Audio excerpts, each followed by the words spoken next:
Being immortal, the Monkey King could not be killed, only chopped in stone, where he waits for the secret from the prophecy to return to him his great weapon and finally free him. We interrupt this program to bring you a special report.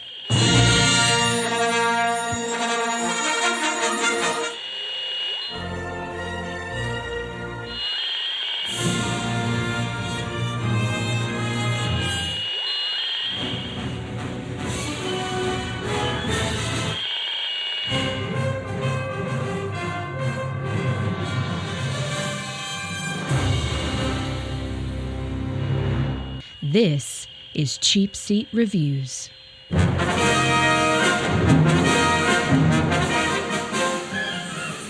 Hello, and thank you for listening to Cheapseat Reviews, a podcast that explores the Hollywood film industry for the greater good. This is episode... Did it sound like I said cheat seat? Cheap yeah, seat. Yeah, Kind of came out weird, right? Cheap seat, not cheat seat. We don't cheat. We just... Yes. Yeah. Not very good. Cheapseat Reviews. This is episode 122. And one would think we'd know how to say their name by that number. Please. But, you know. No, we know nothing. We know nothing, Jon Snow. 100 episode 22, and today we are talking about The Forbidden Kingdom. I am Sean Allred, and joining me tonight is Andrew, talks in the third person, Jimison. He says, ni hao. Nice. Nice. Nice. Shishi. Which is, thank you. Corny, beer is his elixir of life, Logan. Be formless, like beer. Okay, right, yeah, beer is the most, what is it? Beer is the most powerful substance. It's soft, but can overcome rock. That's the same thing. And tonight we have Sam again. Hey, Sam. Yay! Damn it. Good to be back. I'm so glad that I can be back to help improve this podcast. That's true. It can't get any worse, so it can only get better.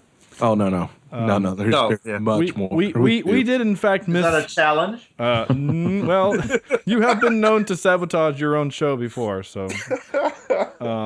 No, we did miss you in our own way.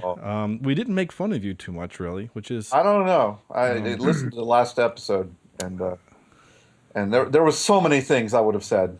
About We Were Soldiers? By the way... Have you seen... Oh, real quick. Let's go there. Oh, hold on. Sam, don't pee on me, please, Vector.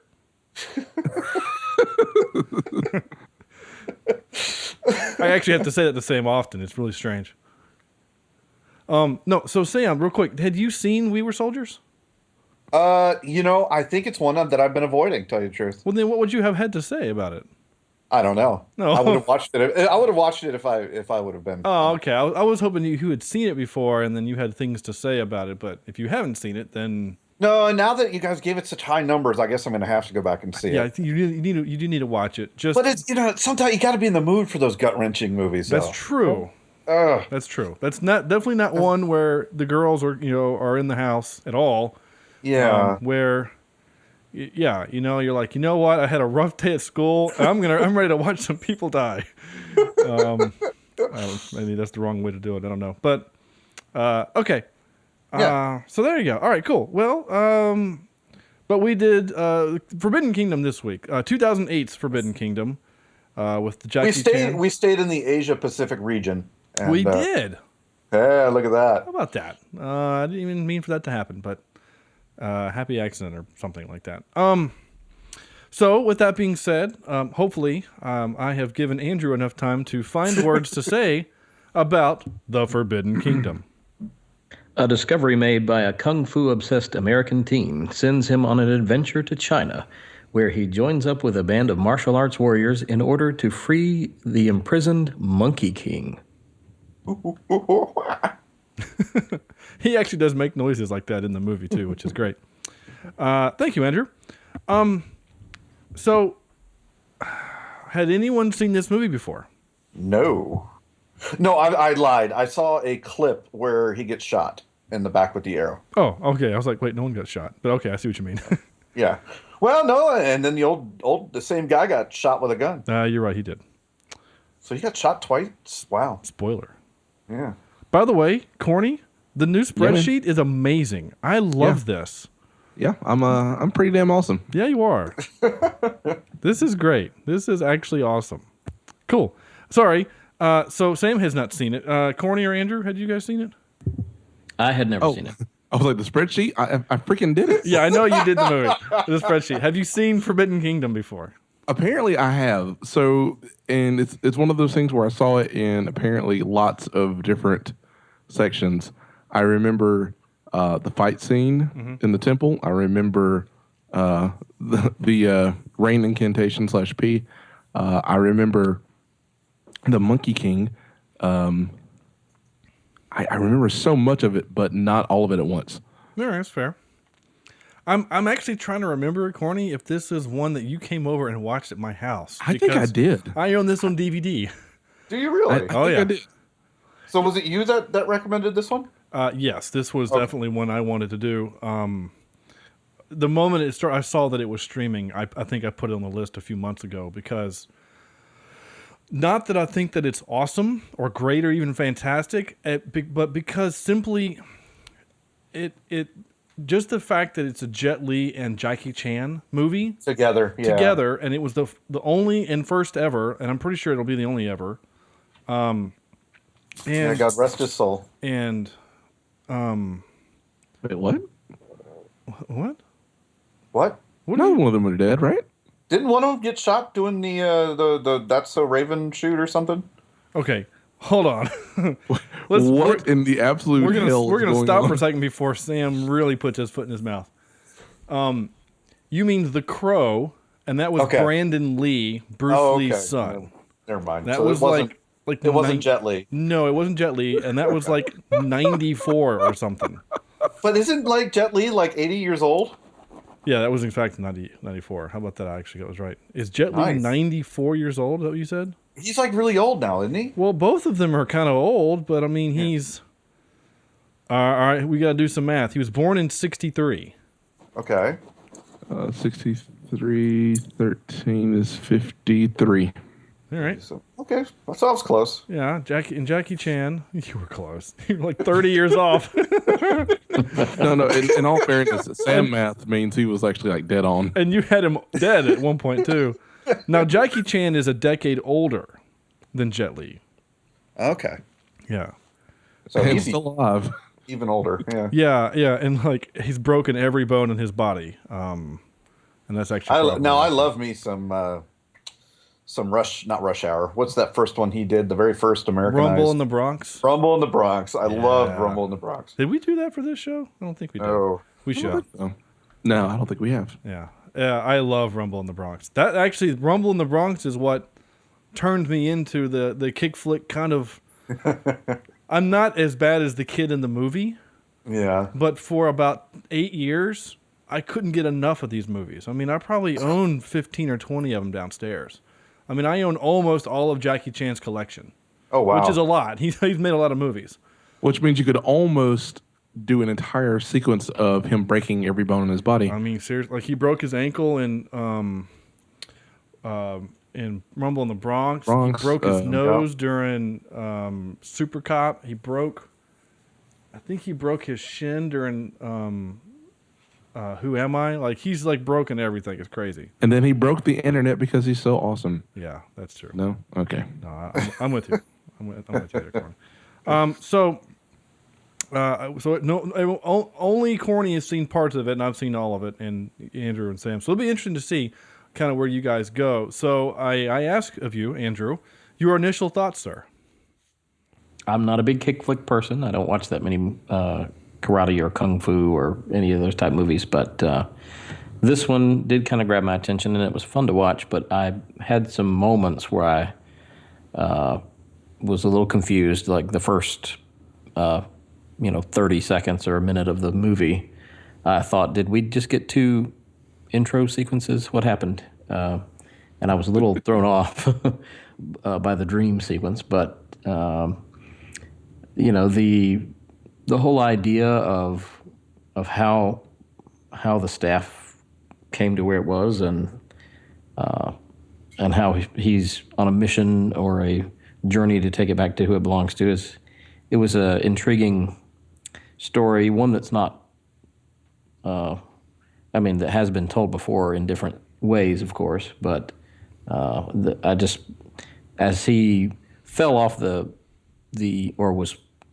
guess drug off the roof by the staff and fell, I didn't really think what happened would happen. So kept me on edge a little bit, some little suspense here and there, and some action that I was turned off by all the crouching tiger flying moves, but it was okay. I enjoyed watching it.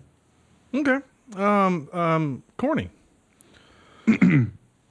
This kind of reminded me of watching old kick flicks. I say that in the sense of having watched all those Bruce Lee movies back in the day.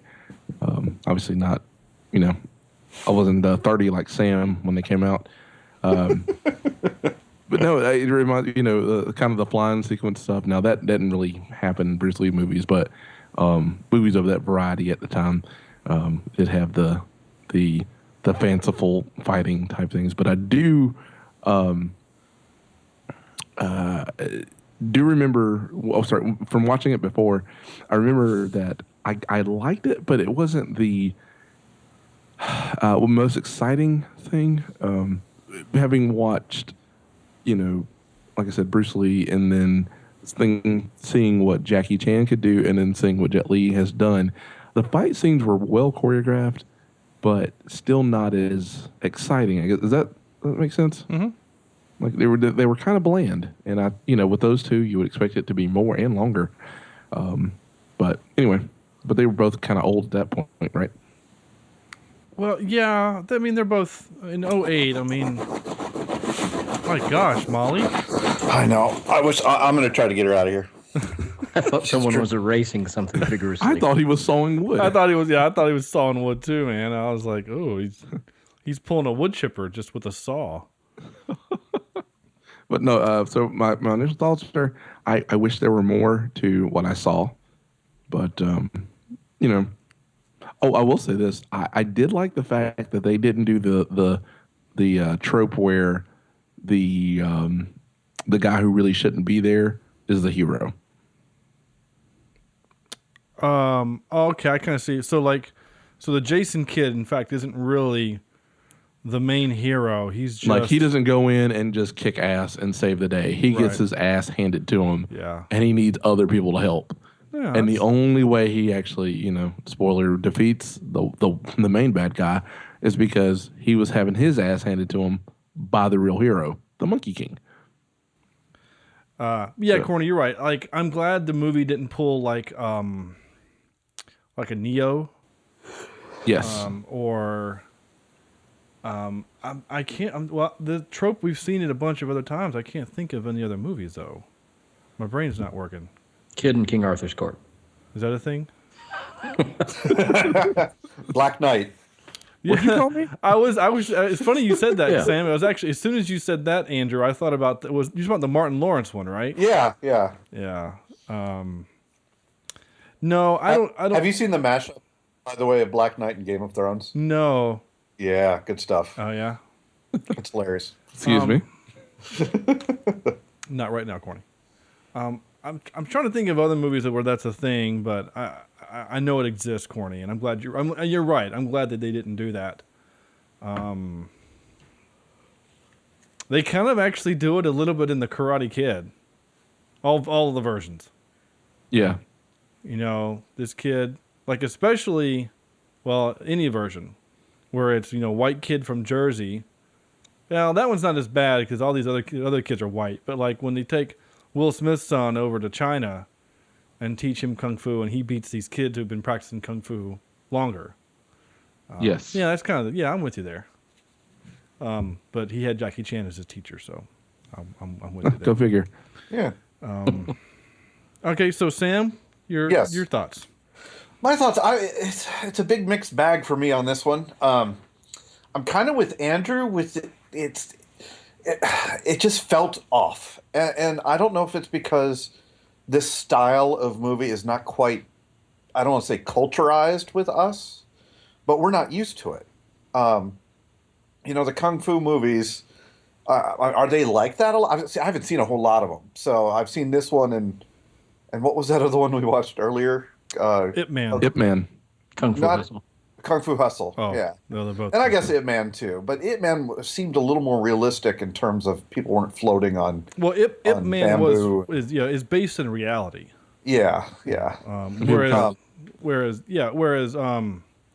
Kung Fu Hustle is is nostalgia, right? Because a Yeah, lot of yeah. those kung fu movies from the 70s and 80s did a lot of wire work and things like that. Yeah. And the wire work is off-putting to me, only because it takes me out of it adds a fantastical aspect of it Yes. that Yeah. I'm not a real fan of in this type of movie. But then that just might be this type of movie that is just not my cup of tea. I will say that if you kind of closed your eyes, turned around 3 times, sat down, and hit yourself on the head with a beer bottle, this could have been made in the 80s. It had all the elements of a really good 80s film.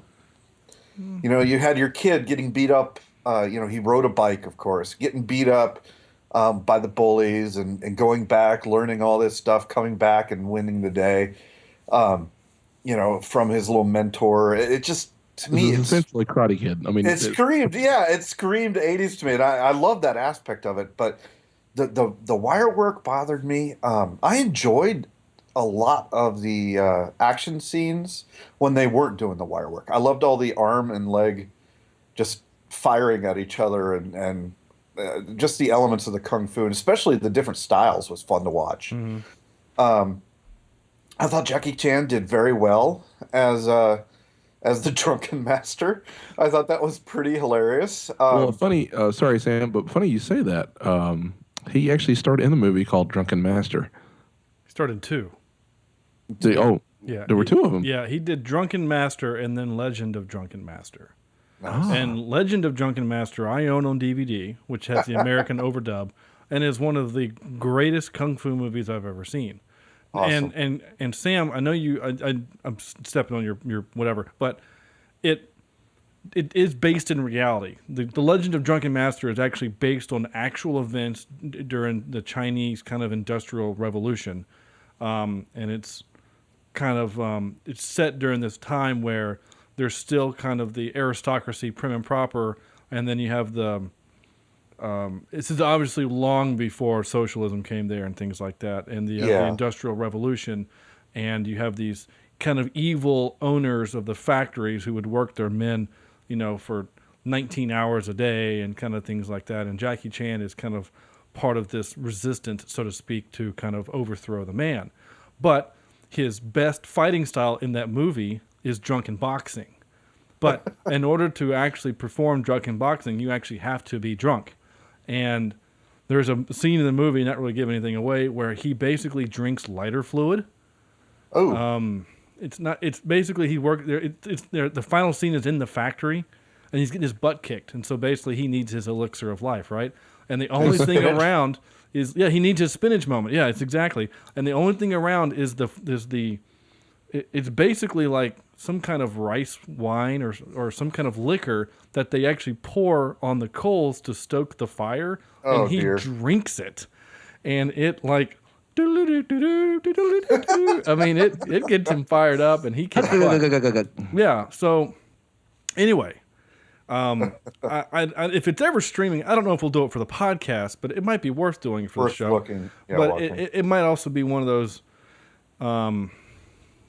It might be worth. I don't know if it'd be worth doing live commentary for, because I think the whole time we would just be going, ooh, ooh, just.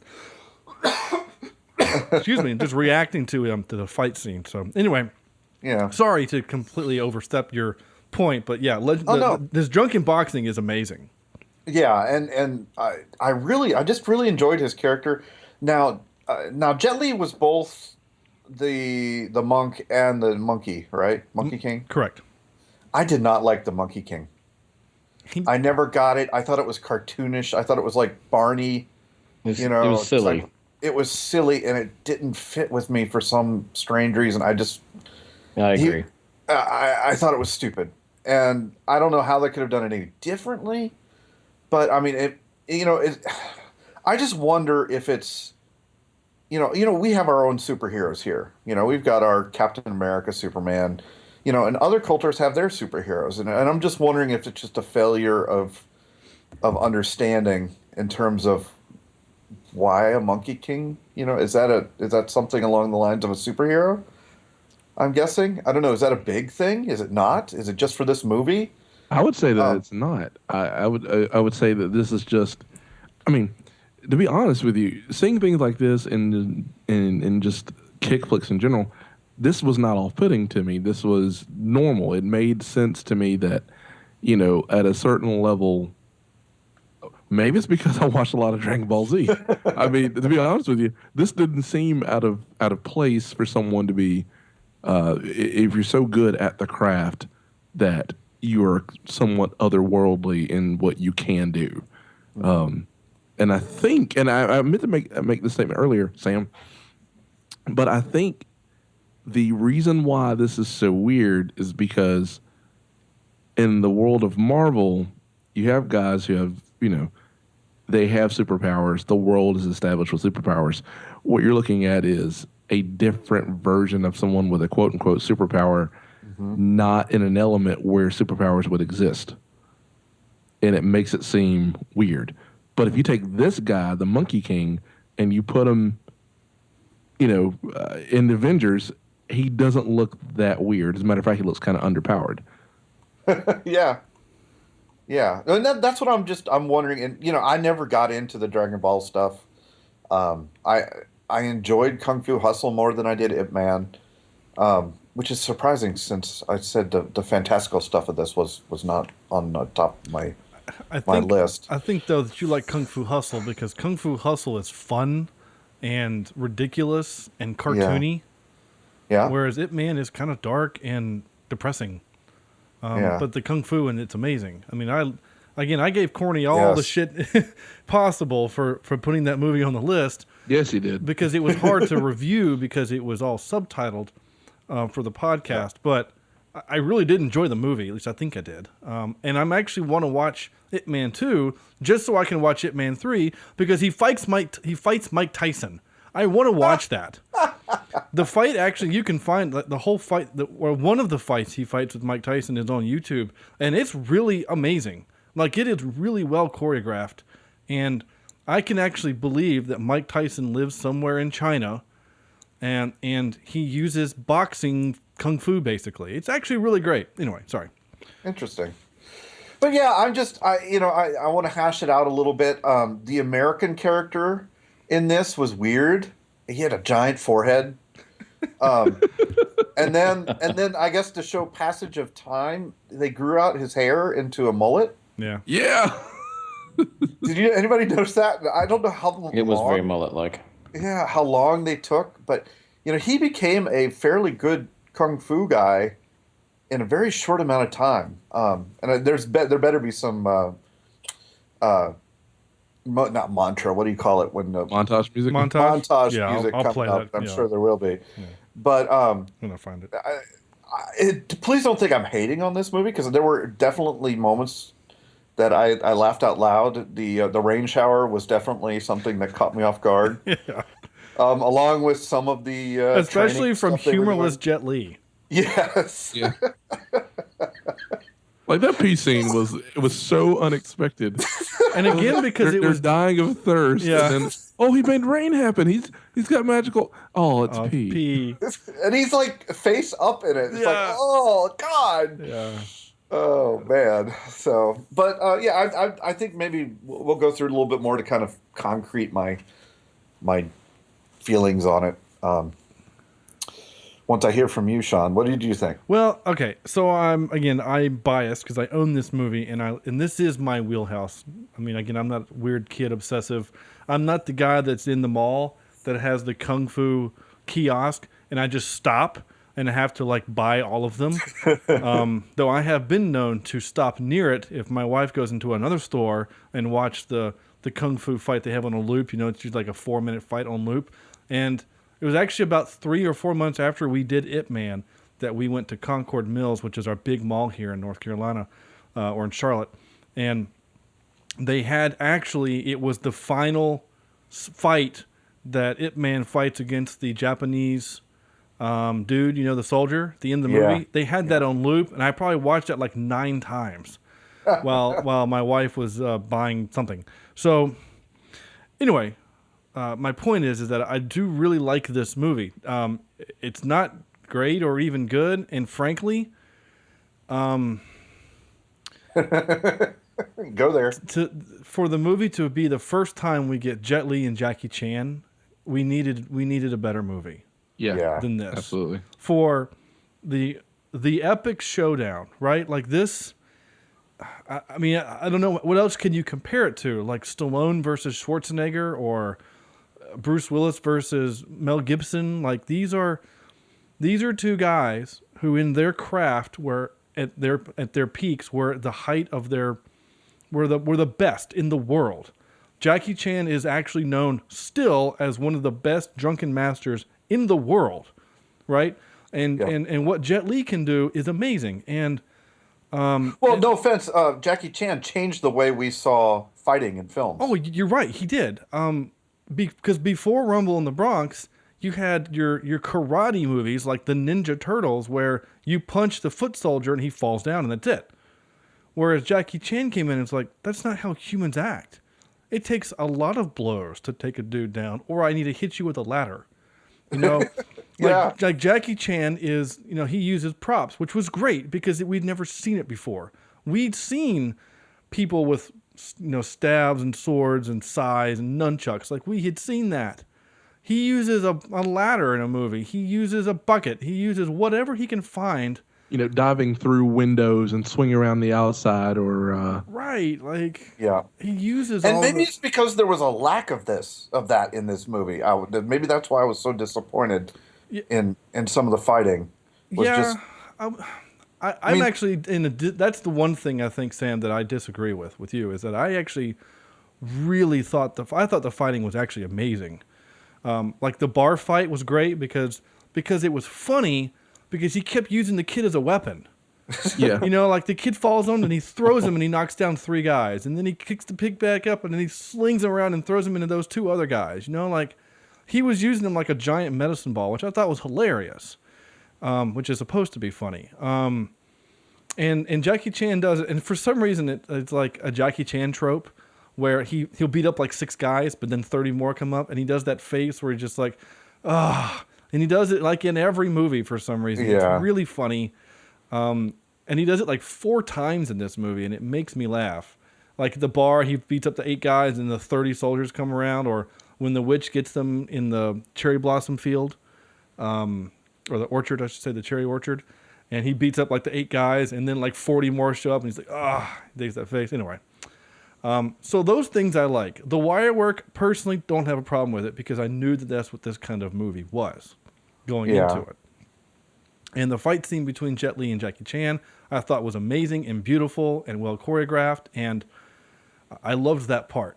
The stuff that I hated was 100% all the American kid. He is a terrible actor. He's awful, and he pissed me off. Where did he come from? The only thing I'd ever seen him in was he played Jack's son in the show Will and Grace. He was on it for like 5 episodes. Was he in the movie Sky High? He was in Sky High. I do own that one for my children's sake. And that's fair. Yeah, whatever. And I've actually seen that movie too. I just forgot about it when you just asked me, Sam. But he's not a good actor at all. He's not. I'll say he got on Adam Sandler's the Ridiculous Six. Ridiculous Six. Yeah, but he's not acting. All he has to do is pretend to be a mentally handicapped person with 3 nipples. Pretend? So yeah, thanks, Courtney. So here's the biggest trope of the movie, and I kind of hate this trope a lot. Not all tropes are bad. This one needs to die. I am tired of the white American has to come and be the rescuer of whatever. Yeah. Now, I did some research on this because I knew that this story, and again, I was thinking, in order to get Jackie Chan and Jet Li together to do a movie, the story needs to be something that matters and means something to both of them, right? That, you would think that, right? So I looked it up, and the story is from a book called The the warrior in the west, warrior goes west, something like that. And it's a 16th century Song Dynasty novel, right? That does feature the Monkey King, who, for all intents and purposes, is what Goku is based off of. Corny. That makes sense, actually. Yeah, because and I was reading about him while Sam was on doing your thing. His real name is Sun Wukong, and he possesses immense strength. He is able to lift 13,000 pounds. Good Lord.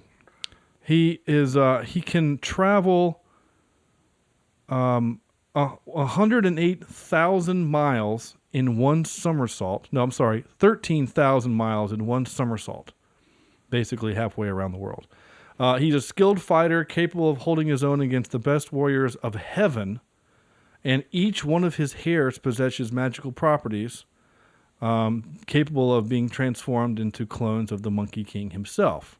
And other various animals and weapons and other objects. And he himself can transform into different animals, which is kind of the lore behind the different styles of Kung Fu based off of different... Oh, like tiger, right. mantis. So, but there's no mentioning of a foreign being involved, right? The Monkey King goes with a Taoist monk in search of wisdom, and they go to like India and stuff like that, right? And they meet the Buddha.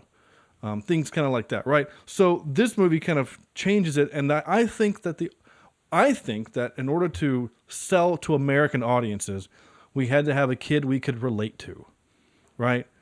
And they picked this kid, and it bothered me, and I was sitting here racking my brain thinking, we're going to get to the part of the episode where we're going to say, what about the recast? Well, leave the rest of the cast. The rest of the cast Absolutely. is great. Yeah. Don't touch Jackie Chan or Jet Li or any of them. Or Sparrow. Sparrow, she was actually kind of cute. I mean, I don't know how old she was. Maybe I shouldn't say that. And the witch was attractive. Which witch? The blonde, the white-haired witch. Or were you just making a joke? I'm sorry. I got you. The which witch? Which witch? Ditch witch? No. I thought she was attractive, and like all of the elements I thought were great, except him. And I was trying to think of other white kids you could put in that role that would make me hate it less. Shia LaBeouf. I would actually hate it. I'm not gonna lie. When I saw him, I thought Shia LaBeouf. Well, in 2008, I mean, he's coming either right off of or right before Transformers, so we didn't quite hate him yet. Yeah, I could see the 2008 Shia LaBeouf. But I don't see him being a kung fu warrior at the end of the movie. The other person I thought of, he might be a little young, would have been Andrew Garfield. I mean, he's obviously doing some stunts and action work for Spider-Man, but that was 2012, so I don't know how. Whatever, and there might be somebody else that I just can't think of. I'm trying to think of 2008. Who else was? Because it has to be. You can't have someone like Channing Tatum, who's or Chris Evans, like someone who's buff and whatever, because that doesn't fit the point of getting bullied, right? But in 2008, do we have a buff Chris Evans? Well, it was coming. 2005 was Chris Evans from Fantastic Four, so yeah. Okay, right. McLovin. Oh, that would be great. Actually, the Scott Pilgrim kid would have been okay, or maybe Michael even Cera. Yeah, maybe, I don't know. It'd be hard to see him as a kung fu guy. Yeah. Well, he kind of does. Now that I think about it, he does a lot of kung fu in Scott Pilgrim versus the World. But it's kind of simplified kung fu. But you're right, he does some kung fu elements, but it's kind of simplified. I mean, I don't know how much of what the kid Jason in this movie was doing with the staff work was real or CGI, but that was actually impressive. With what he was like when he was spinning the staff around behind his back and through his leg and stuff like that stuff was actually impressive. So when he wasn't acting, when he was just kung fuing, he was pretty good. But unfortunately, he still had to act, and he was terrible.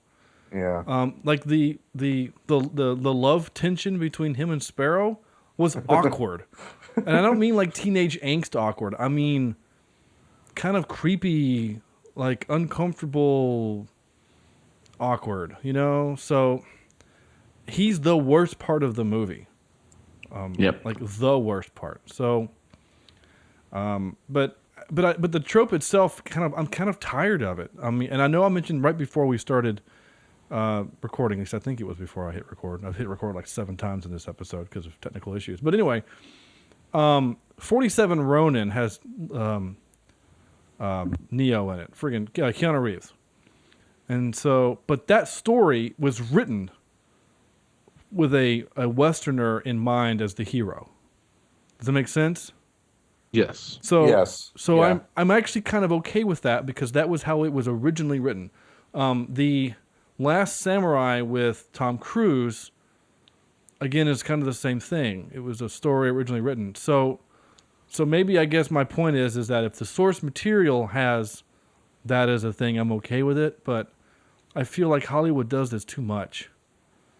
Like Prince of Persia, we had to have Jake Gyllenhaal come and save the day. What? And it's really just to play to the audience. To dumb it down for Americans is what it's how I see it. Yeah. What They call it the bleaching of a movie? Yeah, or whitewashing. Whitewashing. There you go. That's what it's called. They did that recently. No, just to say it was like the bleaching. Oh, yeah. The bleaching sounds really awful. Yeah. Ow, it burns. Right? Tell that to Michael Jackson. What was that other movie? There was a movie that came out fairly Too soon? recency? That's not a word. Recently, that had kind of a whitewash effect, and people were really pissed off. Gods of Egypt. Gods of Egypt was one, yeah. Oh, I know. People got really pissed off at the Doctor Strange trailer because Doctor Strange. She was, yeah. It's the White Witch. Yeah, it's Tilda Swinton. Yeah. A British woman, and the character is like a Taoist monk or a Tibetan monk. And according to Disney officials, the reason why they did what they did was because to put a Tibetan monk would signify acknowledgement that Tibet is a free country and not part of China, and they didn't want to piss off China. Well, they didn't. It's not they didn't want to piss off China. They didn't want to lose the billions of dollars they'll make, in the Chinese market. Right. So, still kind of a dumb thing, but whatever. So I'm just kind of over that trope. I really am. There are other actors in the world that can act that are of different ethnic backgrounds. Like, who cares if Idris Elba is the next James Bond? He will be awesome. He would be, yeah. Of course, from what I've been told, Tom Hiddleston is kind of vying for that role, which I think he would actually be great at it too. So yeah, that's kind of the joke that Sarah, she saw some article on Facebook. So it's on Facebook, but like the reason why Tom Hiddleston is dating Taylor Swift is to like prove that he can be kind of a Bond and like have a Bond girl kind of a thing. It seems strange. That poor man. I don't know. They're gonna break up and she's gonna write a song about him. 2017 is going to be a great year for her. Yeah. Tell you what. Anyway, goodbye to Loki. Right. Goodbye to Loki. Actually, I wonder when they started talking and Taylor Swift came up to him, he just looked at her and said, "You must be very desperate to have come to find me." Right. And then they said, "Can we keep this very low key?" Nice. Low key. Very nice. That joke had a slow burn, but I appreciate it. Oh. It's like How a long little were fuse you for thinking dynamite. of that You know? there, Andrew? Oh, that was fantastic. Oh, man. And thanks to Corny's really cool spreadsheet, I now have a place to write that.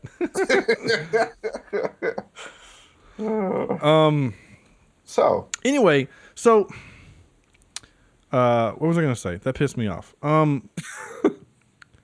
All right, so moving on for the actual parts of the movie, right? Well, actually, I wanted to do this first. So the director is Rob Minkoff, and I remember when his name came on the credits, I was like, wait, I know who you are. Like, I've seen things that you've done before, but I couldn't remember what until He was in Sky Captain of the World Tomorrow.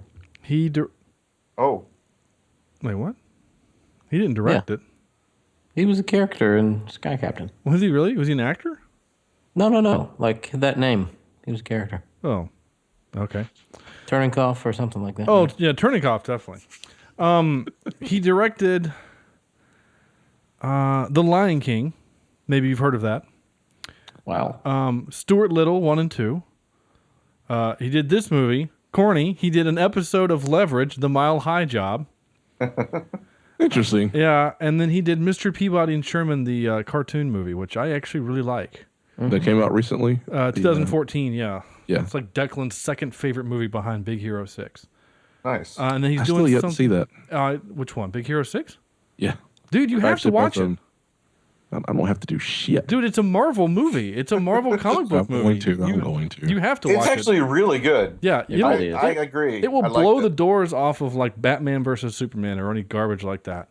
Well, I mean, taking a poop earlier today. I know. We're not going to talk about that. We're going to save all of those comments for later. But I have a really interesting thing that I actually kind of want to talk to you specifically, Corny, off air about that I want to bring up later on when we do Batman versus Superman for listener Alan, who donated the $25 to get the pick the movie. Anyway.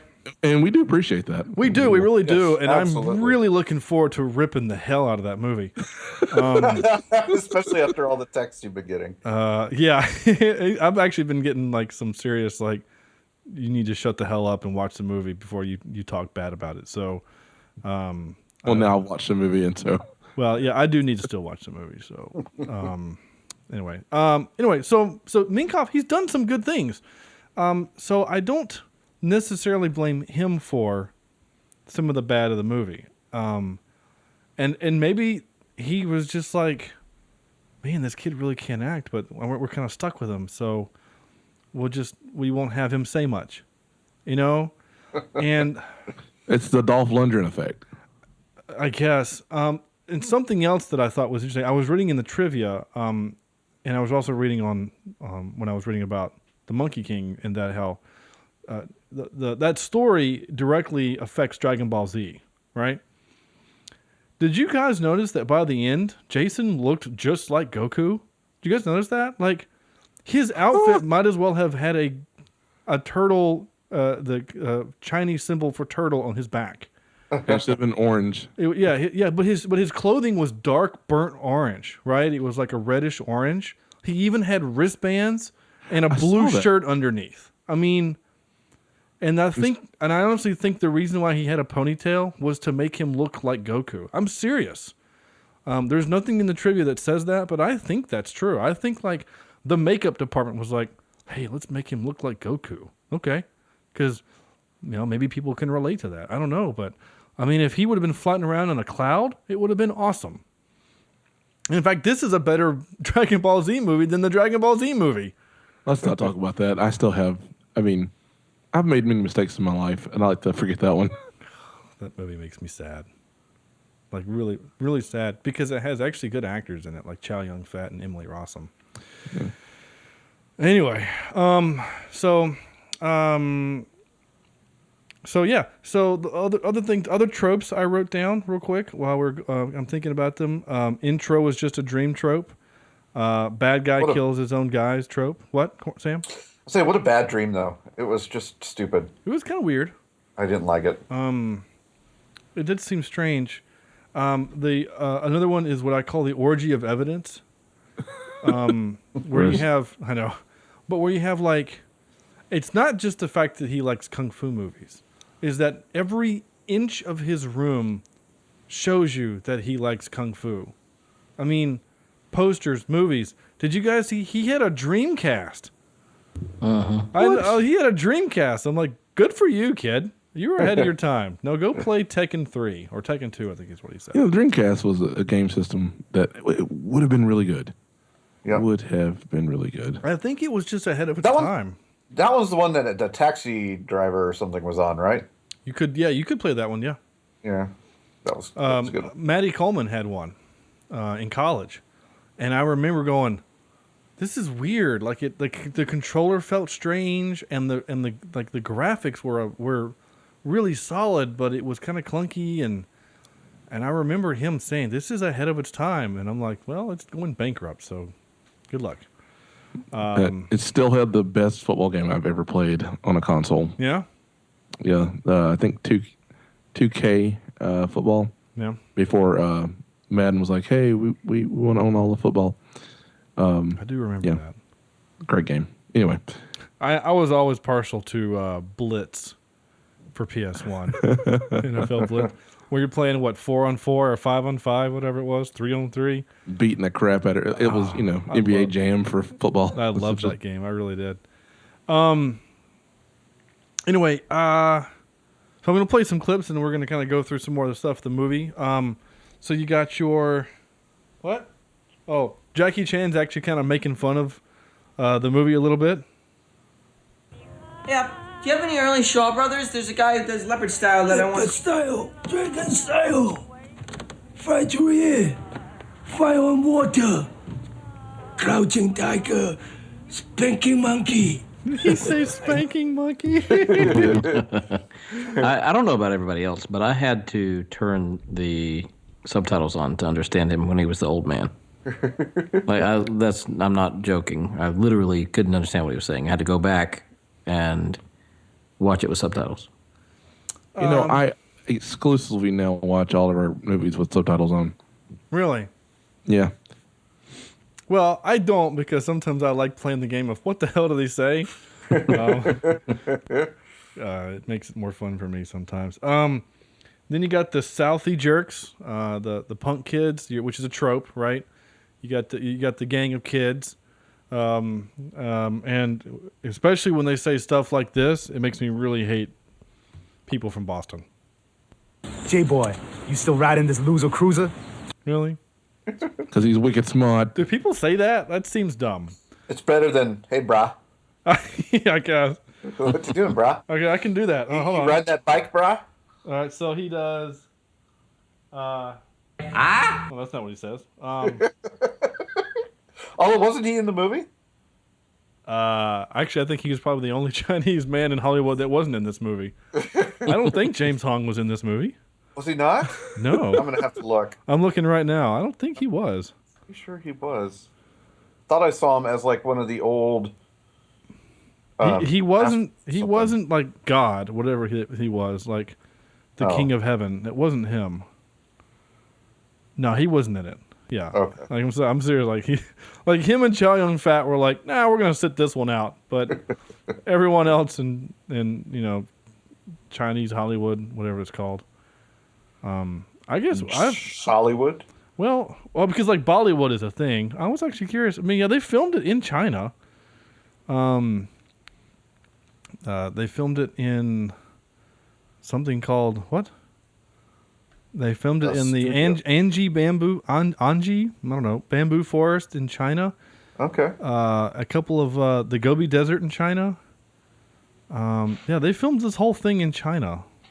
So I saw a couple of droids following them through the desert. Yeah. Yeah. That desert kind of pissed me off. Okay, let's Yeah, go. it did. Let's go there for just a second. You're telling me that you run China from this fist mountain thing, right? That was basically the mountain version of the spaceship, the hand spaceship from Star Crash. And boy, would you ever think I would pull a Star Crash reference out? Wow.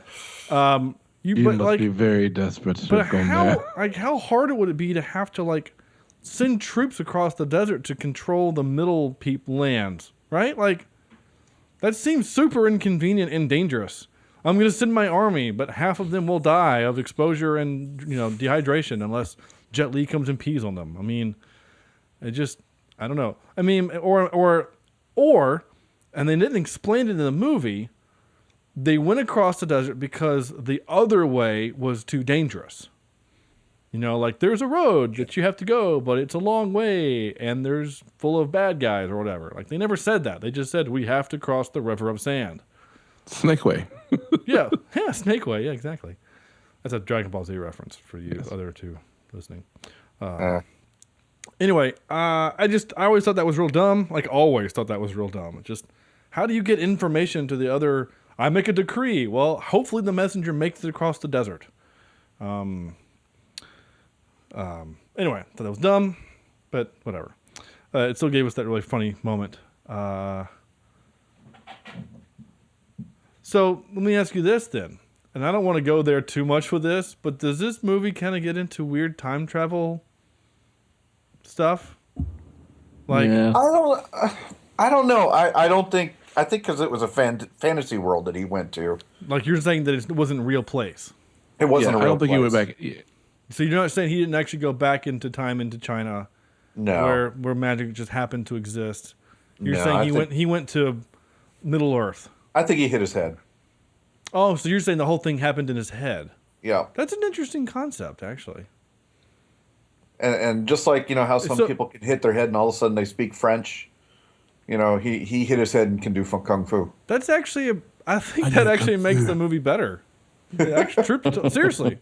Like he's on the roof and he basically falls off, right? Yeah. And instead of his life flashing before his eyes, he goes on this journey. Maybe he was in a mini coma for about 30 seconds until the guys came down, and this is how his brain coped with him coming back to the light, right? Yeah. And in the process, he saw somehow all the movies and things he had seen, he was able to turn into muscle memory, because all the characters that he saw were people that he'd seen in real life. Basically, it's like Wizard of Oz, right? Exactly. I'm okay with that. I actually like that better because if you think of it, as a time travel moment, right?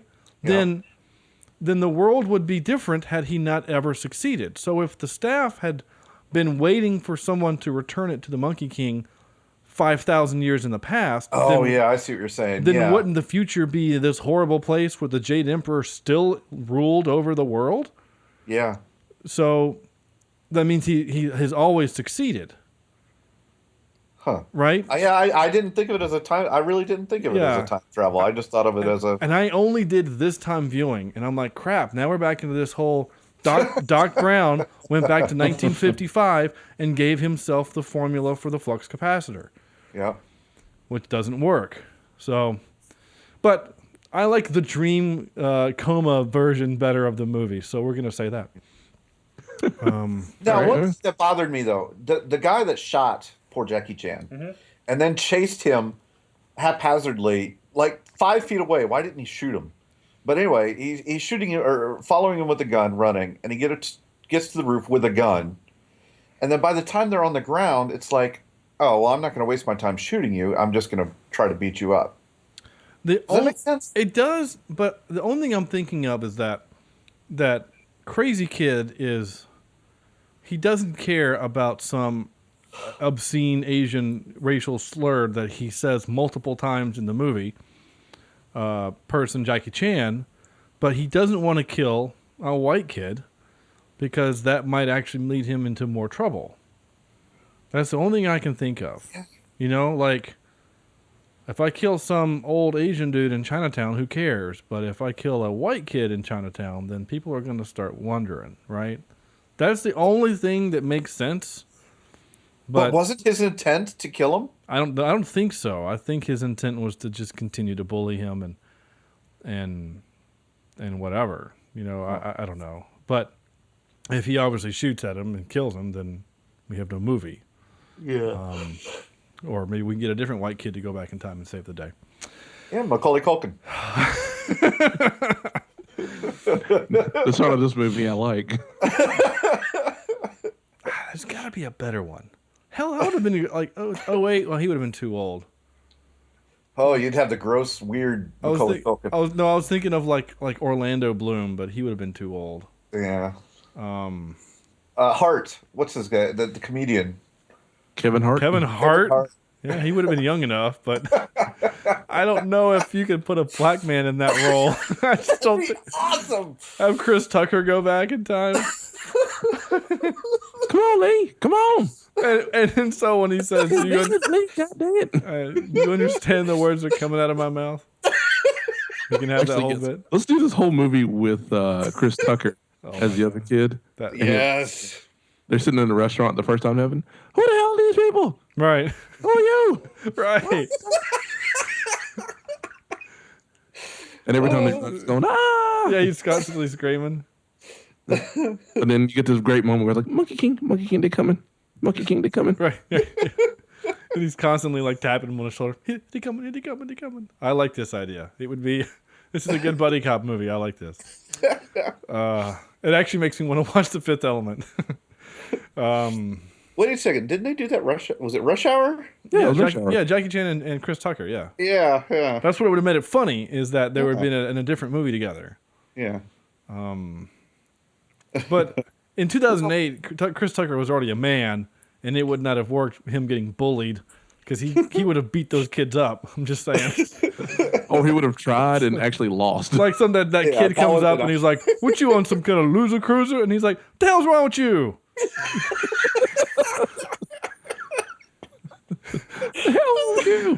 One of my favorite lines that he says in Rush Hour 2 is when they're looking for some counterfeit money, and he goes to see his buddy who was played by Don Cheadle, who was War Machine, and Don Cheadle says something, and he's like, "Come on, man, don't come up here and disrespect me." He's like, "Man, you're a black man with a Chinese restaurant on Crenshaw." Like, it's just a funny line. And then he and Jackie Chan, or Jackie Chan's character, learned kung fu from the same masters. They were brothers. Anyway, I kind of want to watch Rush Hour now. I only own the second one on DVD. I don't own 1 or 3, which is weird. The third one wasn't very good, but the first 2 are pretty good.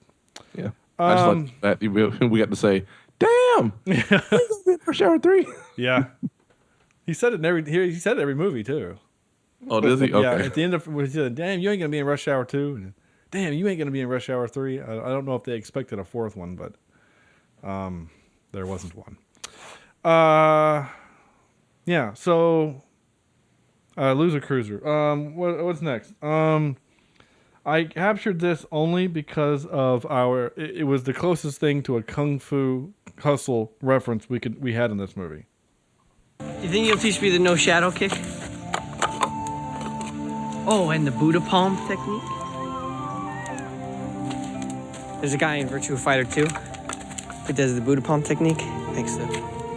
And he does the iron elbow. And he does the one-finger death touch. The cup's full. Sorry. The Buddha palm, that was the thing that he does. I thought that was kind of, hey, Kung Fu Hustle.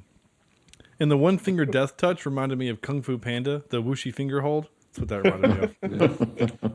Skadoosh. I love that movie, too. Wait, correct me if I'm wrong, but skadoosh never happens. What do you mean? Like, does he ever actually say skadoosh? He says it in every movie. Yeah. It's a thing. Okay. Yeah. In the first movie, he does it when he has Tai Long, who's the bad guy tiger. He's got him in the whooshy finger hole, and he's like, the tiger says, "You're bluffing. You never, Shifu didn't teach that." He's like, "Nope, I figured it out. Skadoosh." And then he blows up, I guess. And then, because you don't really know what happens, the camera pans out, and there's like a shockwave. And he does it in the second movie. He catches a cannonball and spins it around and throws it back at Sirius Black. What's his name? You know what I'm talking about? The actor who plays Sirius Black in Harry Potter. He's the voice of the peacock, and he says skadoosh. I can't remember what he says in the third one, but I know he does. Anyway, I love those movies. They're great. We took our 3-year-old son, to see the third one in the movie theater, and he did great. He loved it. So nice. I guess it's probably out on video. I haven't bought it yet. I own the other 2 on Blu-ray. Anyway, skadoosh. Now I want to watch those movies. What? Oh yeah. I've had enough. No more. No more silent riddles. And no more empty cups.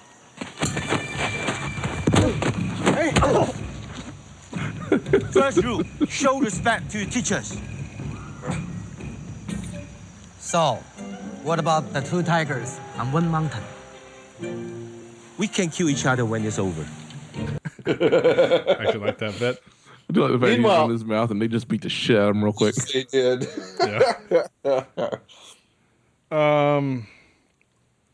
Jackie Chan basically was the comic relief in this movie. This one's kind of hard to hear because he's whispering. But Andrew probably had to turn the subtitles on for this bit. But I thought this was kind of funny. We will send a walking monk Don't you have a running monk? That's kind of funny. It's an urgent. I got stabbed in the back with an arrow. Can you have a running monk? That's kind of funny. Oh, that's another trope, by the way. Sorry. The temple at the base of the evil bad guy's mountain just happens to be training a bunch of children in kung fu who later become the army. Only in this kind of movie where children are an actual army. You know what I'm saying? Like, in Ip Man, if children showed up, they getting their butts kicked or dying. You know, like, it doesn't work that way. But in this movie, children show up and we're okay with it. I mean, if the Ninja Turtles would have shown up, it would have been like, okay, there they are. Although you're ninjas, which is Japanese, it's just kind of strange. But otherwise, whatever. You know, just that actually bothered me. So don't think that just because I own this movie doesn't mean that I don't think it has issues. And then this last scene again with Jackie Chan. Once again, the last bit of humor in the movie. Of course, I'll live. I'm immortal. Did you return the staff to rightful owner? I did. You are the man. Yeah, there you go. You're the man. Actually, that statement right there makes me not think about his time travel thing that Sam said earlier. Yeah, I mean, that line does kind of change the fact that it was all in his head, that it in fact was real. Yeah. Maybe he's still hallucinating. But next thing you know, he's drowning this poor old man in wine, trying to get him better. Right. Give me some low staff. I'm still okay with the concept that he goes to a different world. So, you know, like Never-Ending Story or something. You know, like he goes to a different place, and it was a different place, right? And somehow, Hop, Jackie Chan's character, came along for the ride because he's an immortal. I mean, I don't know, but the way the timeline works doesn't make sense. So, anyway. Whatever. You don't make sense. I don't, but I have to stop thinking about this. I'm sorry. I didn't mean that. That's okay, dude. I'm a grumpy monkey king. I always wondered what they were burning in the desert. Like, what the hell are they burning? Training montage. Oh, okay. I need to keep this higher up in my list. There it is.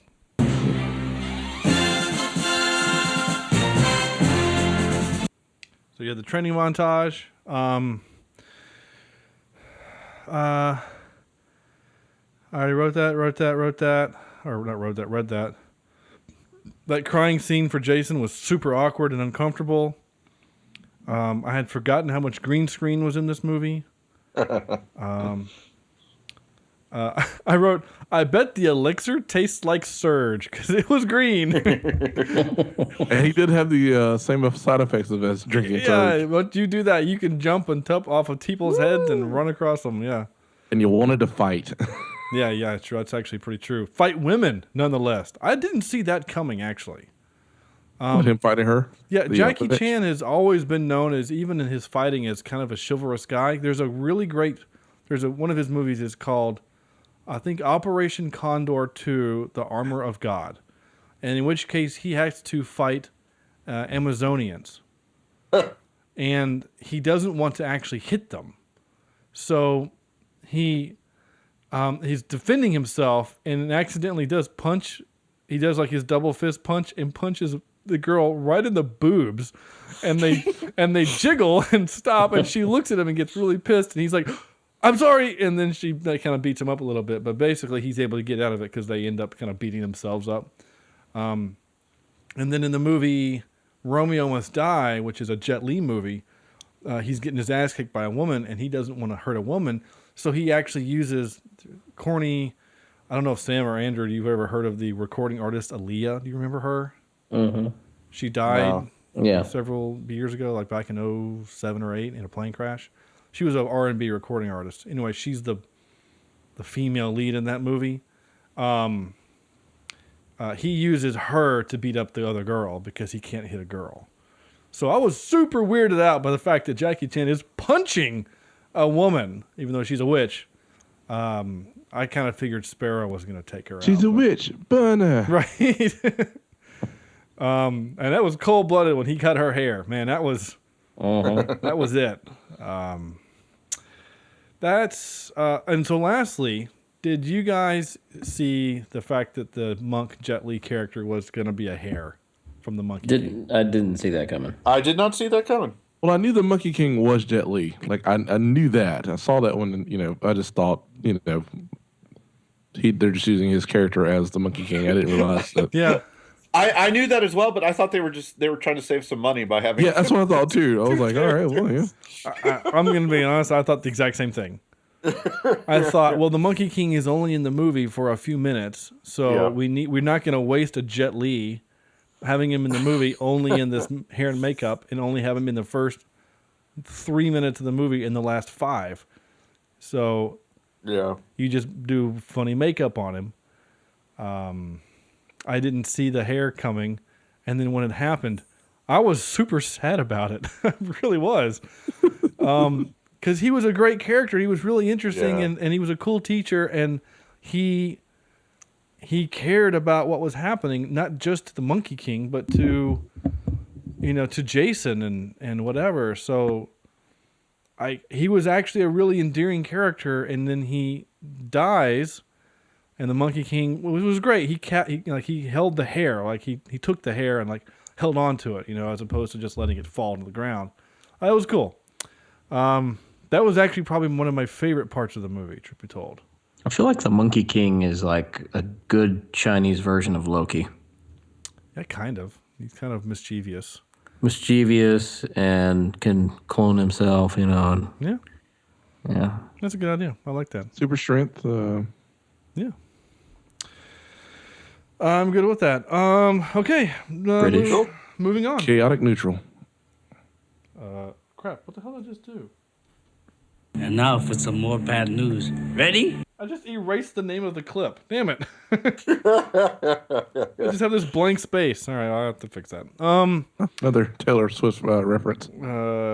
That's blank check. No, it is blank space. Is it? Yeah. Suck it, Sean. Why do you know that? Why do you not know that? I don't know. I am married. I guess I should know that. Yeah. We're both married to white women, so just assume. No, that's fair. Yeah. According to Jackie Chan, when he and Jet Li shot their first fight together, they found it relaxing and easy. Say, quote, "I have not worked with someone whom I am comfortable with in terms of movements, rhythm, and natural reaction in the last 10 years. I have done many fight scenes with others, but they were usually more than 10 takes, which is a waste of time, as the person may forget his moves and unnecessary injuries. When I fought with Jet, our actions were quick. We didn't have to do the same stunt over 20 times. So, well, if you think about it, though, he's always doing movies with people that are not trained in martial arts, and Jet Li is like his equal almost. Mm-hmm. It makes sense. To a point, yeah. I mean, probably definitely in his American movies, but in a lot of his Chinese movies, like... Well, that's true. I would assume he's fighting other very well-trained dudes, but you're right. I mean, other than a handful of times when he jumps off a thing and hurts himself, a lot of his accidents are from other people hurting him. Mm-hmm. Like there's one of the ones was in... Crap, I can't remember which one. I've made mention. It's the scene where he beats up the guys with the ladder, but one of the guys has like a pull cue or something, and he hits him in the face. He hits Jackie Chan right in the face because he did the move wrong. And so I think that's actually kind of cool. And basically he ripped everyone that he's worked with for the last 10 years. I've already mentioned about the monkey and Dragon Ball Z kind of stuff. Filmmakers intentionally used traditional Chinese phrase gung fu in the movie. This created problems for Jackie Chan, who was used to saying the anglicized version kung fu. Okay, that makes a lot more sense now because I had the subtitles up. It kept saying gung fu, and I was like, "Do you not understand he's saying kung fu?" But then again, I wasn't listening, so right. That makes sense. And the only other one I wrote was, at first, the original theatrical trailer revealed the overall story of Jason Triptychus, the white kid, as being the central character that unites the Monkey King and Liu Yan, which is Jackie Chan, as side characters during his adventure. Fan reaction and feedback was so negative to this reveal that a new trailer was hastily edited that focused only on Jet Li and Jackie Chan's character interactions, with no mentions of Jason, in the hopes that fans wouldn't focus so negatively on the pair's supportive roles for the film. Now, I would argue that White Boy Jason is not the main character of the movie. In fact, I'm going to make an argument to this. Do you guys know what a MacGuffin is? Yes. Yes. They are very tasty. McDonald's sells them in the mornings for breakfast. It's the new version of MacGruber on SNL.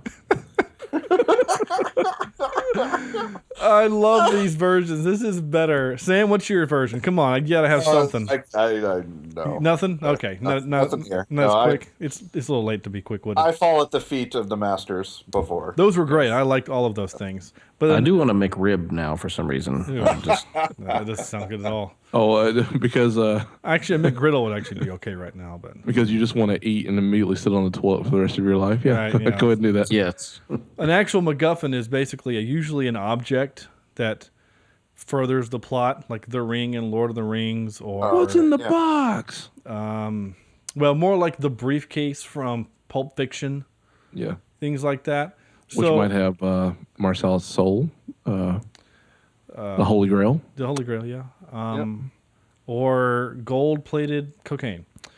Actually, what it really was a 5-watt lamp that had some gold foil around it. That's what it actually was. So most would argue that the staff is the MacGuffin of the movie, right?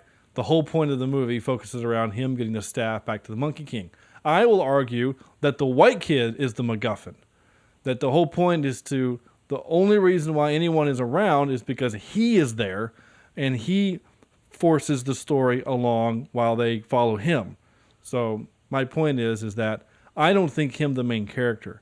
I look at this actually as a Jet Li, Jackie Chan movie that just happens to have a white kid in it. I mean, they even went so far as in the trailer, it's Jackie Chan and Jet Li. They put their names together in the Forbidden Kingdom. White kid's not even on the poster.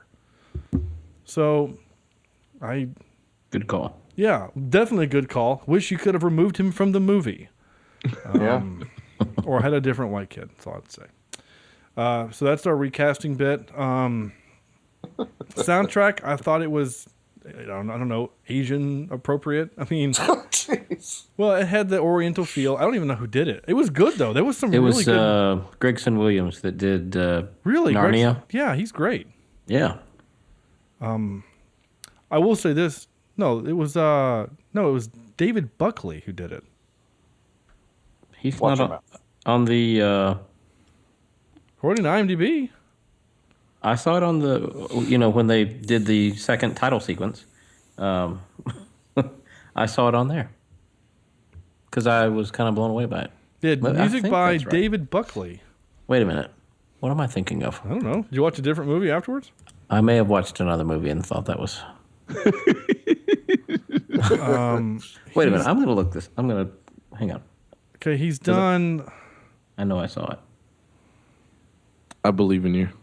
Okay, so The Forbidden Kingdom was his first film that he did. He did a lot of shorts. But no. The next one I've ever heard of... what? Skorts? The next one, From Paris with Love. I mean, he's doing stuff like Shrek Forever After, the video game. Ugh. He also did The Town, which is that Affleck movie. It is David Buckley. Huh. Where did I see that? He did something called Parker. It's a movie about Corny's son. Oh, Parker. It's that movie that with Jason Statham and... he's a thief. And, Hot Girl. No, it's not. He did Batman Arkham Knight, the video game. That's actually pretty good. Killing Lincoln TV movie. He did the Brothers Grimsby movie. He did the new Jason Bourne movie. All right. Well, so anyway, my point is he did fine. I thought it was okay. I didn't really, like the action scenes I thought was great because it was very period appropriate. I thought it was great. It sounded like every other kick flick movie I've seen in that period style. I mean, heck, it sounded like Kung Fu Hustle. But that's because the Chinese chord structure is different, right? Like they only have 5 notes or something like that, right? In their scale, or 6 notes. The pentatonic scale. I'm not making that up. I think that's a real no, thing. No, yeah, right? you're right. Okay. Is it whole tone or pentatonic? I don't remember. Pentatonic. Probably, I think pentatonic. Yeah. I mean, I teach music. I should know this, but. And they're a really good a cappella group too. Gross. What did we learn? Jackie Chan versus Jet Li is awesome. That's all I learned. It was great. I really liked it a lot. Just wished it could have been. I like it a lot. I wish it could have been more of them. Maybe not fighting each other, but less white boy, more of them. No, I could take the whole Jet Li versus Jackie Chan fight scene. I could have done that all day. That was. It was beautifully done. Scene. It was really great, and the fact that they kept switching like different forms, which was really cool. It's not even my final form. Right? Yeah, exactly. Who sent me that? Somebody sent me that today. I sent it. Was that you with the cartoon? I sent it maybe yesterday, but yeah. Was that through GroupMe? It was hilarious. I laughed literally out loud. It was great. All right, here we go.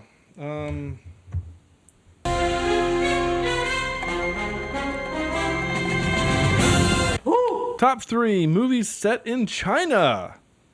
So hopefully we will have enough movies to talk about. Andrew. Side note, I did find where I saw that. Score produced by Harry Gregson Williams. Oh. Sorry. I knew I saw it on here. I thought I was going nuts for a minute. Yeah, he did. Yeah, Narnia and... Yeah. Sam, did you ever watch The Kingdom that I let you borrow like 6 years ago? Nope, but I know where it is. Or Kingdom of Heaven. Kingdom of Heaven, yeah. Yeah, you still have my Blu-ray copy of that? Oh, yes. Okay, good. He did that movie also.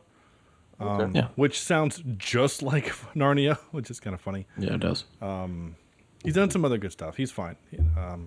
He does fine work. I think he's actually like, literally, I think he's a protege of Hans Zimmer.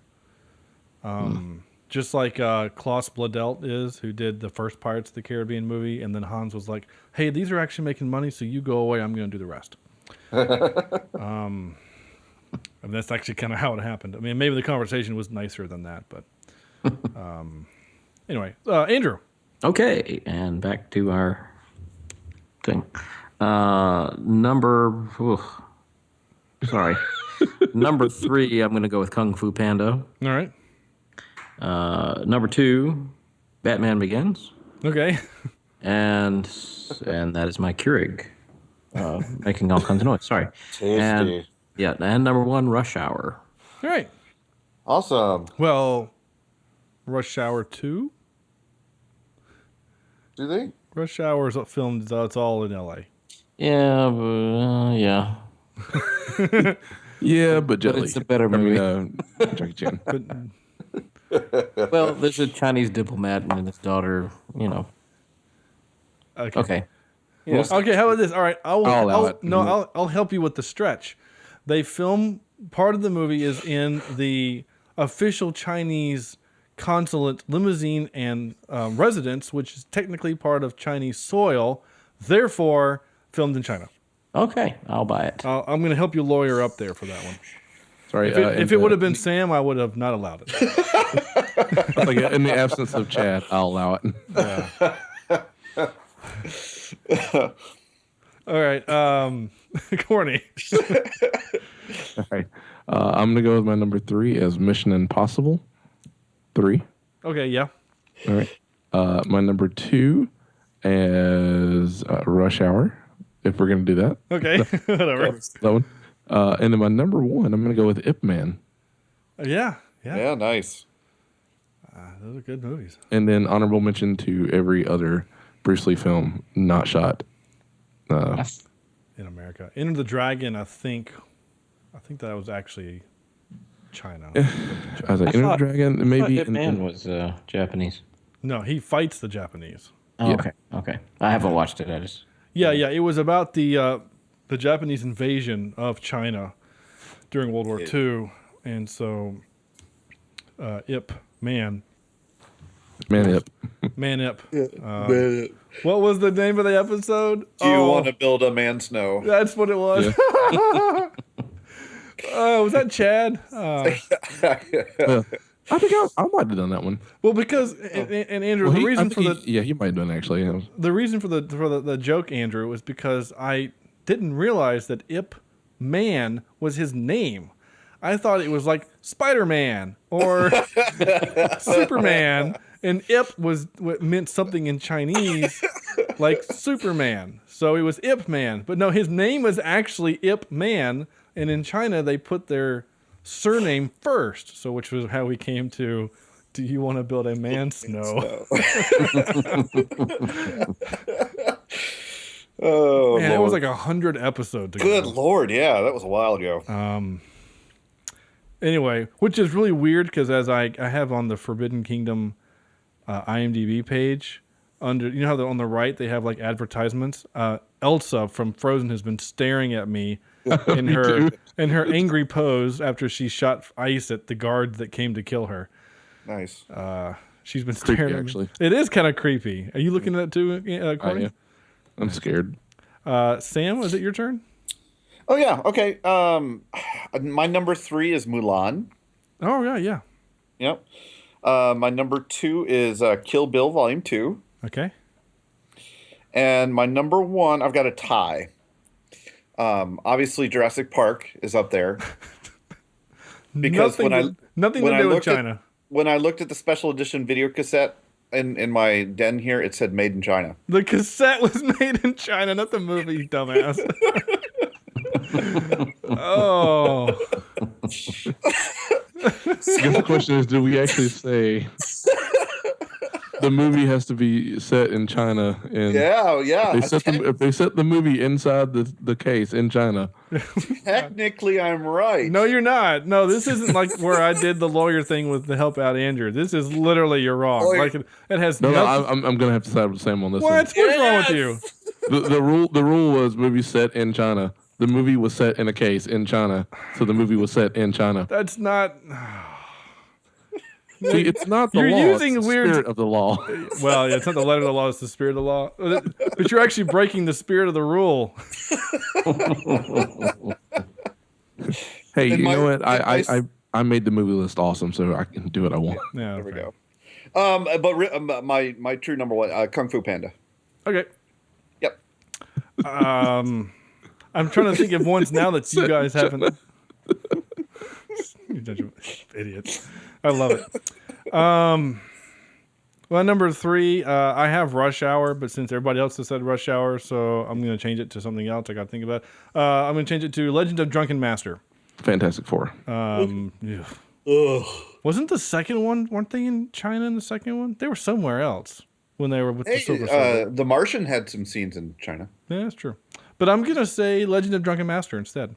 Okay. And we're going to have to have a drunk Saturday or something where we sit around and watch these things because I guess I just need to be exposed to it. As long as you're not exposing yourself to things, that's pretty good. No, you're right. I think some of them are worth watching. I mean, Rumble in the Bronx is worth watching. It's funny and silly and. Oh, I love Rumble in the Bronx. Yeah. Yeah, if you like Rumble in the Bronx, then you'll like. Well, that's actually it's. I can't really say then you'd like Legend of Drunken Master because one Legend of Drunken Master, it's a longer movie. It's like a 2.5 hour long movie, and there's a whole lot of fighting. But there's a lot of fighting. Anyway, what did I just say? Dragon, a Bruce Lee story, which is my number 2. Is that the one he got shot in? No, again, that was Brandon Lee. Oh, okay. And The Crow. This is about Bruce Lee. But it's played by Jason Lee. I think the guy from Everybody Loves Earl. Or no, whatever is that? My Name is Earl. No, I think he did play. He played Mowgli in Jungle Book. Yeah, the Jungle Book, the live action version, the old one. Oh, okay. I don't know. He's been in some other stuff that I'm trying to think if you would have. I can't remember. I had to pull it up here. His real name is Jason Scott Lee. There you go. It's got like a young Robert Wagner in it and Lauren Holly when she is hot. Ooh, yeah. Well, she got ruined. Damn it. She's very, very pretty. He was in what? He was in Back to the Future too. Weird. I'm trying to think of movies that you've seen him in. He played a couple episodes of Hawaii Five-0. Of course he did because he's Asian. Anyway, it doesn't matter. Anyway, yeah, he played Mowgli in the Jungle Book, and he's in this, and he's done some other stuff, but he's really great. Anyway, that movie's awesome, and my number one would be the Jackie Chan, the Karate Kid, which is known throughout the rest of the world as the Kung Fu Kid. But he's the Karate Kid. Still got to see that, yeah. I got to finish it. It's so good. Yeah. Andrew, Corny, have you guys seen it? Yes, I saw it. I saw it with you. Oh, of course you did. What was that? The Karate Kid with Jackie Chan and Will Smith's kid. Bill Smith's offspring. It's really good, and Jackie Chan is actually really good in it as an actor because he doesn't fight in it at all. I mean, seriously, like the scene where he talks about his wife and child, like, well, that's really that scene kind of wrecked me a little bit. Not to use a pun about a car wreck, but it got me going. Like I got emotional, but especially the part when he's crying and the kid goes and gets the training sticks and kind of puts them on him as to say, "Hey, I'm here with you. We're going to work this thing out and we're going to keep training and we're going to live in the present and not worry about the past." Like, it was a great scene and I get emotional freaking every time it comes on FX. I was actually thinking about this, so I'm going to take a quick side note. I know we're like getting kind of long in the episode, but are there movies, and seriously, are there movies that you guys can watch routinely? Sam, if you say Jurassic Park, I'm going to drive to Hickory and punch you in the throat. But are there movies that like can consistently just like get you in the feels? Oh yeah, Field of Dreams. Yeah? Every time. The end of Field of Dreams and the end of Big Fish. Oh, Big Fish, yeah. Oof. Because I stayed oof. Anything with kids. Yeah? Like sick kids or dying kids? Or where they're like having to leave a dying parent or anything like that. You know, it's ever since I had kids, I also grew a vagina, I think. Yeah. Not like High School Musical. No. Exactly. No. What? Okay. I'm actually with you there, Andrew. Especially High School Musical? No. About like things change because all four of us have children, and as a result, like we view things differently now that because we have children. And you're right, especially when I actually lose it more when like a parent has to bury a child. Yeah. Like no parent should ever bury their child. Like I get really choked up on stuff like that. Trying to think of what else gets me, because like that's a lot why of war stuff gets me. Yeah, I refuse to watch the end of Dance with Wolves or Braveheart. Those never got to me. Yeah, that doesn't bother me. But like the Patriot where he's burying his kid. That one to me, that one didn't really get me as much. Back then we didn't have kids though. Well, yeah. I will say this. I haven't watched it in the last few years, and y'all can laugh at me if you want to, but when Spock dies in Wrath of Khan, that still gets me. Because it was just well shot and whatever. There's some other ones. I was just thinking about that. Like, are there movies that consistently can get you? Crap. There was a rom-com that freaking wrecked me, and I got so pissed at Sarah for making me watch it. It's called P.S. I Love You. My God. Seriously, don't watch it, because you're going to cry the whole time. Oh, damn, those dog movies. I refuse to watch dog movies. Oh, yeah. Like, don't ever watch Marley and Me. Yeah, like, I will not watch that movie. I refuse to do Where the Red Fern Grows or Old Geller. Ever since... Apparently, I'm a soulless bastard, because none of these things are like... I got a little emotional when we watched Turner and Hooch. Yeah. When Hooch got shot. Yeah. Like, I can't stand the sound of a dog being hurt. Yeah. You know, like, even when we watch John Wick and when they hit the dog and kill it and the noise it makes, oh God, that just is. It kills me. It really does. It's like scratching your fingernails on a chalkboard while smashing a watermelon. To me, actually, it's more like getting kicked in the nuts. Seriously, it's gut wrenching. It's a low blow. Yeah, it's these animals are not made to, or they're not there to be mean, really. Right. Especially if they're pets or beloved family. Right, and they are 1,000% defenseless, especially a beagle puppy in that particular moment. Like, I'm glad John Wick killed all those people because they deserved it, especially Theo and Greyjoy. I'd like to point out that I've been listening to old episodes of ours, and I'm sorry, Sam. While you might be the most violent of the four of us, Sean is a close second. I wish I could have done this, but I would have captured all the really, really awful. I'm glad that person. Yes, I'm glad they died and they deserve to burn in hell. Yeah, I'm glad they died. I'm a little more violent to us as a group. Yeah, you're more violent in real life. Sean is more violent in terms of everybody else around us. Yeah, fantasy world. Anyway, poor Andrew somehow got sucked into all of it. Yeah, well, I used to have a soul. No, and then he became a teacher. Yeah. That's what happened to me. Anyway, I was just curious about that, and I might ask you guys again about what. Sorry, this one just hit me. Up.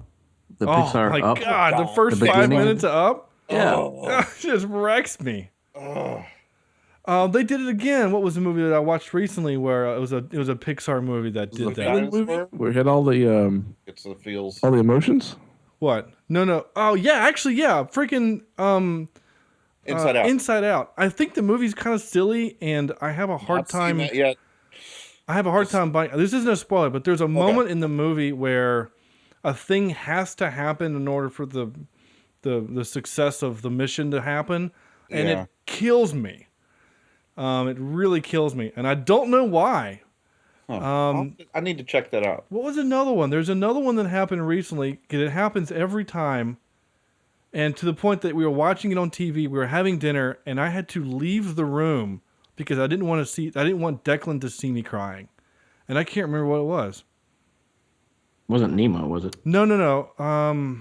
Pixar's bad about doing that. I don't think it was a Pixar movie. I'm gonna have to ask Sarah. It's like Scooby-Doo and the. No. It was like a live action movie, and it was at the end of the movie where, crap.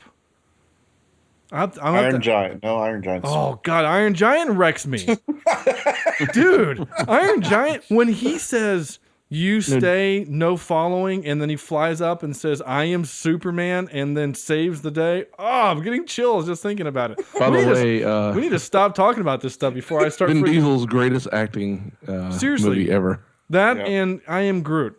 I mean, I Am Groot. Those, I Am Superman and I Am Groot or I Am Not a Gun and I Am Groot are the best two lines delivered by a single actor that had the most impact. Not I Am Groot. We are Groot. Because when he says that in Guardians of the Galaxy, in a silly movie, you really feel for the tree.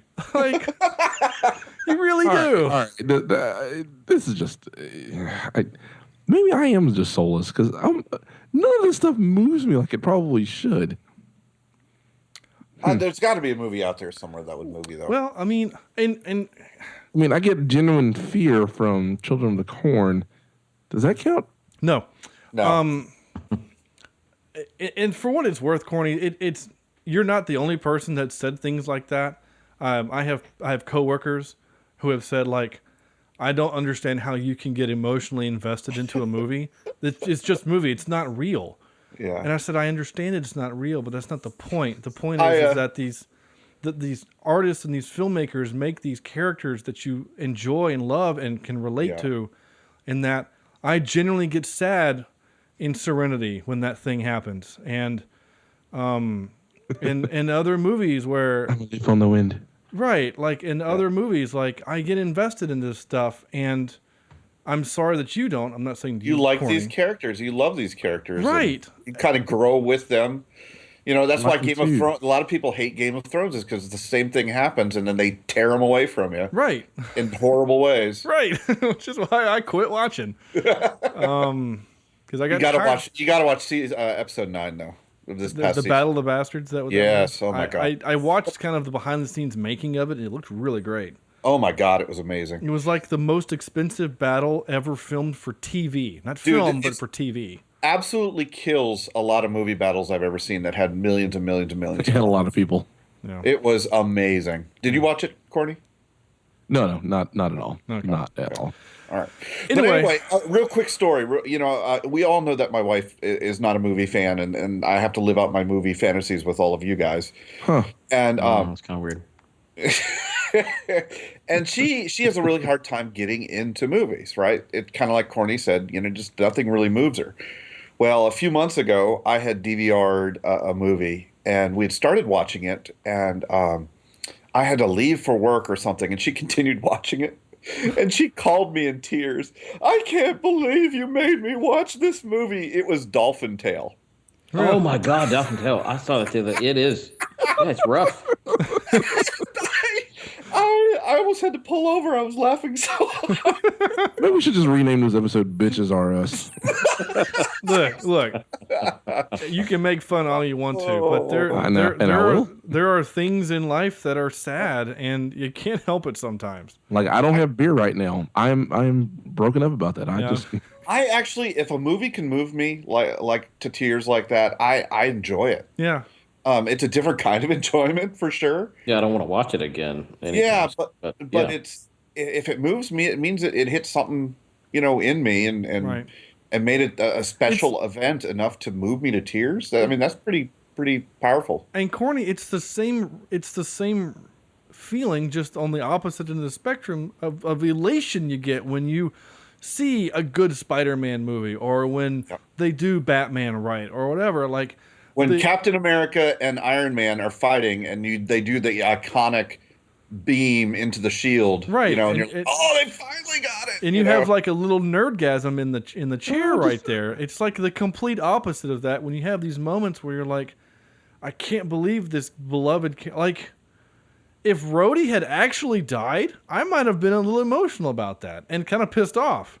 I'd have been like, "Them's the rules." Well, yeah, and it actually probably would have made more sense. You're like, wow, this battle then actually had consequences. But you know, I just, I'm actually sad for you a little bit, Corny, that you don't get these kind of emotions and things and whatever. And maybe there just hasn't been that movie that does it, or maybe you never will, and that's fine. Yeah. I mean, those are the moments like I'm sitting down to eat dinner and the food's coming up and then it just passes by because it's not mine. I mean, I kind of feel like I lost a child then. You know, it's really terrible. Wow. Anyway, we are way too long in this episode, so and way too deep. That's what she said. Ooh, that actually is super appropriate. Sam, yes, he is. No, I said super appropriate. Okay. All right, out of 10, we gotta wrap this puppy up, man. It's 2 hours. Damn it, Sam, this is your fault. Always, for coming back and doing what we asked you to do. Out of 10, Andrew. I am going to. I don't know. I liked it, but it wasn't. I don't know. IMDb says 6.6. I'm not going to agree with that. I'm going to go a little lower. I'm going to say 6.23. Okay. Corny. I'm going to give this a 7.2. It's enjoyable, and I like the kick flick concept, but I wish it could have done more. Okay, that's fair. Sam. I think I'm going to give it a 5.91. Okay. It had potential and it had its moments, but ultimately failed in what I was hoping it would be. Yeah. And it's kind of sad that you had these two iconic guys in a movie that just didn't really produce for me. So 5.91. Okay. I'm going to give it a 6.8 because I like the movie and I own it, but it ain't great. It's really not, and there's a lot of things wrong with it. So, yeah. And for those of you doing the math at home, that makes us give us a 6.535. Yeah. That is correct. All right, next week. I'm going to do this while all the outro is going because we need to get out of here. Next week we are doing Sahara. It is the only Clive Cussler book that's been produced to movie. There's been one others in the early 80s. Okay. Well, this one might have killed it. Any more chances of that? But we'll see. Maybe not. Maybe it's awesome, and we'll make many, many more. Sahara. All right. That's right. Sahara is next week. So I'm just gonna take my shirt off. That's right. It'll be all right. You're gonna do that a lot next week, aren't you? All right. All right. Cool. So Sahara is next week. Go watch it, and then we will talk about it, and you can listen to it because that's how podcasts work. Leave us a review on iTunes, Stitcher, and Google Play. Visit our website, cheapseatreviews.com. Like us on Facebook, facebook.com/cheapseatreviews. Follow us on Twitter @CheapseatCast. I am @Sean J. Allred, @Soneji, SONEJI 16 is Sam, @JohnnyDarker 16 is Corny, and @A. is Andrew. Go to our GoFundMe page. We are almost halfway done. Wow. We reached the $200 mark recently, thanks to a gentleman named Andrew who donated. So GoFundMe.com/CheapSeatReviews. Donate anything you can, $1, whatever. $25 gets you on the show with us. Speaking of which, in 2 weeks, we will have Big Mike on.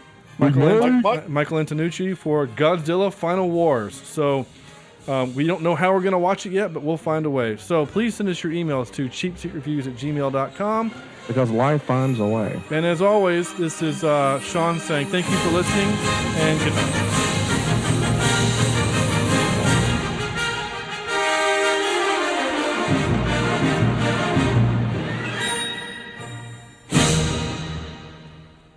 It's good to have him back now. We'll see you next week. All right.